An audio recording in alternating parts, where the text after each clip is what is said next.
Sunrise at Fabletown's upstate farm annex.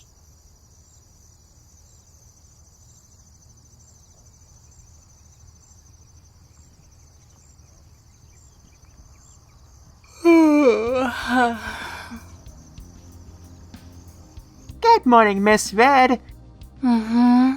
You look like you slept in the barn. For an hour or two. Waylon Smith and I were working on the tractor all night. Oh, really? Rose and Waylon sitting in a tree. Kissing. You could be sandwiches by lunchtime, kid. Good morning, Stinky. Did you sleep well? So you're gonna start calling me that too? Lovely. I fell down a Missy Skunk's hole once. That shouldn't be enough to warrant such a disreputable nickname. Such are the glories and tribulations of interspecies romance. What romance? I fell. She's a skunk. Good morning, Pete. The day shift has arrived. You can tuck yourself back into your mustard pot now. Sure, you bet. See you this evening. Why are there so many new entries on the daily incident blotter? Because there were lots of complaints last night. I guess I should have mentioned that, huh? I had to write all night just to keep up with them. It was that big chicken-leg thingy, that baby Yogi's magic hut. Baba Yaga. Yeah, sure, that thing. Anyway, it was running around all night, out of control. Stepping on people's roofs, turning over garbage cans, scattering money herds and flocks. But it can't do that. It's under our control. Some of the more expensive spells we buy are laid over that wretched old witch's hut. Why didn't you wake me? Who could find you? You weren't in your room last night. Oh, really? Never mind about that. Where is it now? Out in the woods. We think it may be running for the border. I rounded up that posse I could, and they're still trying to rope the damn thing. Run for your lives! Run for your lives! This time the sky really is falling! Where's Boy Blue? He's been missing for 5 days. 5 days. That's intolerable. He's in love. He ran off with that ditzy Riding Hood dame. Yeah, but for this long? Without his horn? Maybe they eloped. I bet they're in one of those sleazy honeymoon hotels at Niagara Falls right now. Mr. Bigby can track them. Where's Mr. Bigby? He's not here. We need to find Blue on our own. You should be quite proud of yourself. You held out for ever so long. You're truly remarkable, young man. I can see now why the real Red Riding Hood was so quick to fall deeply in love with you. She still talks about you from time to time. And not just under questioning. Doesn't know you survived, of course. That came as quite a shock to me as well. But what can we do? Sometimes our intelligence services can't be all one expects. We'd hoped I could maintain this identity among you Fabletown refugees for years to come, but in quick succession I ran into 2 Fables. You and the wolf, who knew the original ride well enough to expose me. Bad luck. So I'm reluctantly forced to abandon subterfuge in favor of one of our alternate plans of action. I don't think he can hear you, mistress. He's conscious. Barely. Your wooden sense isn't as acute as mine, Hugh. Insulting us, mistress? That's uncalled for. True, we may be under your orders on this particular mission, but never forget that we're the chosen elite of the Empire. True sons of the Emperor. carved in his image. We won't be insulted by meat, no matter how lofty the particular piece of meat. Mind yourselves! Understand me, gentlemen? Forgive us, Dread Mistress. We misspoke. We pause to remind ourselves that you're our Empress' most treasured lady. And humbly beseech your pardon. What are your orders? Since you've emptied this twitching carcass of useful information, shall we finish him for you? Chop him up for your stew pot. No, I prefer the more tender flesh of the Mundy babies you've been providing. They're alarmingly easy to snatch in the city. I've thought of one further use for our most impressive boy Blue.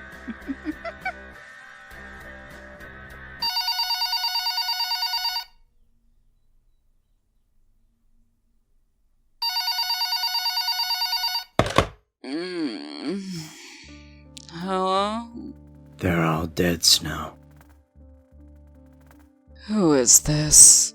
And why are you waking me up in the middle of the night? It's Bigby. I'm at the North Canada Gate, and the entire Fable garrison here is dead. Wiped out. Is the gate still secured? No, it's open again. From the other side.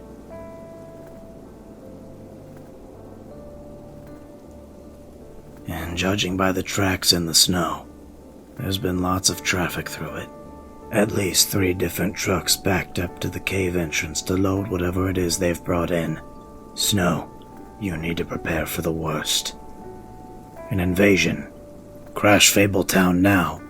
Shut it down.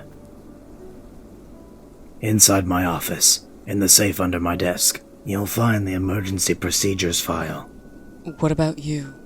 We need you here. As soon as I destroy the gate, they didn't find our backup demolitions. Sloppy work on their part. I can still collapse the cave on our side. Come quickly, Bigby. I'm on my way, Snow. Until then, it's up to you to hold on.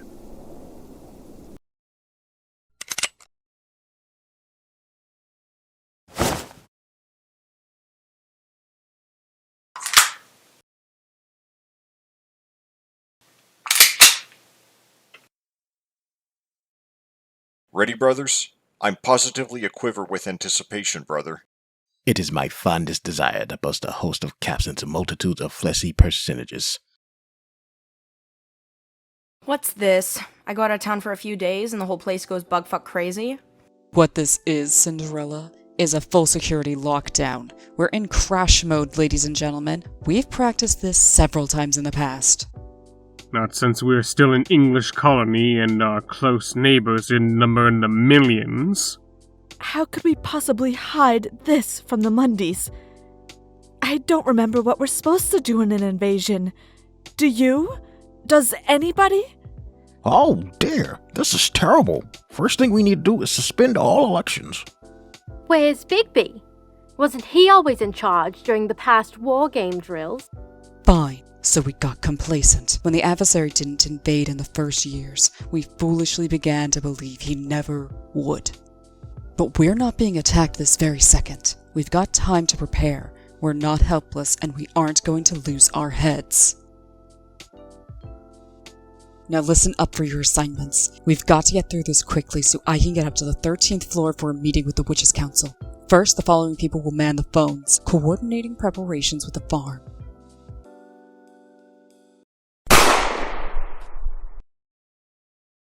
That sounded like a... Was that a shot?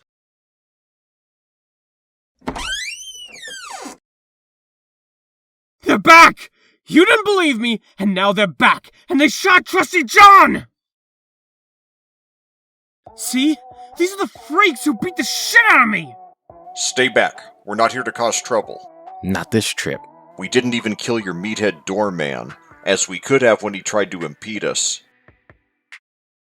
And this thing is still alive too. A generous gift from our benevolent mistress.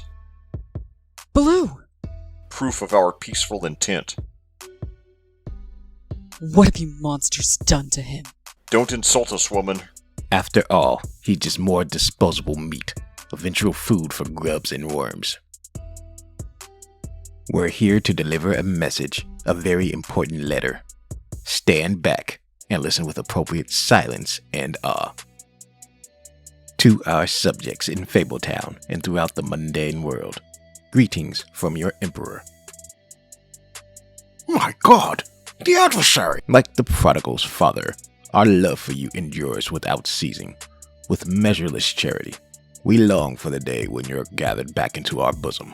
But do not fret that we intend to return you to us through force. Our eyes are turned elsewhere for now, to other distant fable lands, still ignorant of the Empire's manifest blessings. Our fervent wish is to leave you peaceful in your self-imposed exile until such time as you awaken to your own folly and rejoin us willingly. In furtherance thereof, I send you our imperial envoy, a great lady of our court, commonly known as Red Riding Hood. Under our protection, she speaks with our voice. She will work tirelessly to achieve reconciliation between us. But in the meantime, we can't let you remain a thorn in our side, a distraction from other matters of concern. Therefore, in one day, a troop of our imperial agents will arrive to take possession of all magic property illegally removed from our lands. Take note that such items are known to us in detail. If you attempt to hide these things, even in your hearts, there will we wake for them, in the fullness of our power and wrath. Is that it? Thus the letter ends. Then hand it over and get the hell out while you still can. Treasure this document. It's a sacred thing. But there's one other matter not anticipated in our master's letter. Who knew he was here among you? Tomorrow, when we return to collect our Emperor's property, we will also be taking the noble Pinocchio with us. What? Why me? Because you're the first carved, our eldest brother. Beloved to us, even though horribly tainted by your unfortunate transformation to meat. Fear not, our Emperor's sorcerers can surely undo that curse, making you whole and good and wood again. You have the day, brother, to gather your belongings and bid goodbye to the slot. Everyone stay inside until we've long departed. Unless you wish to receive truly promiscuous amounts of gunfire. Remember, you only have 24 hours. They were Pinocchios! All three of them goddamn Pinocchios! Wooden fucking dolls! No wonder I couldn't hurt them! Not now, Jack. For once in your life, show some sense of the moment. Flycatcher, Charming, drive Blue and John to the hospital immediately. We'll let Dr. Swinehart know you're on the way. Then get back here as soon as you can. We have much to do. The hospital called. Boy Blue's still alive. Pinocchio, did you hear me? They think you'll be okay. Yeah, Fly, I heard. That's great news. Hey, what are you doing? Packing. You heard what they said. I have to go with them to prevent a war. But they're just wooden dolls. We can take them easy. 3 that we know of, and nothing about them will be easy. Remember, I used to be one. They're tough, strong, need no food nor sleep, and feel no pain. We're in big trouble. Besides, I have to go anyway. Don't you realize what their existence means? The adversary's living wooden soldiers prove my dad's alive. He's been making them. Papa Geppetto is the adversary's slave.